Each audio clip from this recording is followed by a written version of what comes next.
Јас нема да навлегувам во материјална расправа на точката, јас само ќе упатам апел до советниците, дека се што е донација и звучи така примамливо, не е баш секогаш не е добро. И тоа ќе ви го кажам од личен пример. Пошто точките ги добивме покасно, јас не можем ни да истражам кои се компаниите, кој е лицето кое донира и така натаму. Значи, нас тоа што ни се случи во општина Центар да примиме донација, да го изгласи советот од казино, ни донира парк и сега таму има деца кои се забавуваат и тука стои табла казино дека донирало.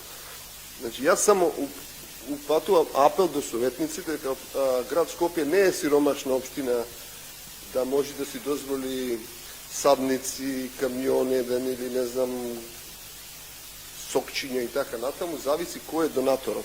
Значи, не навлегувам во материјална расправа по точката, зборувам за сите точки за донациите, значи да внимаваме, затоа што има поединци кои се занимаваат и со нелегален бизнис, и тој кој носи огромни средства и подлежи на кривични дела, и ако тој нас ни донира сега возило, например, и ние треба да го прифатиме затоа што е донација, не, и ние треба да одбиеме и да покажеме и во пракса дека ние имаме достоинство како Совет на град Скопје.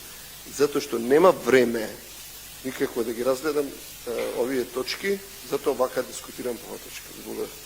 И се извинувам во иднина, ги молам службите пред време донациите да ги провериме фирмите кои се. Еве, ако некој проверил од вас кои се фирмите, еве нека каже и да знаеме како да се изјасниме. Фала.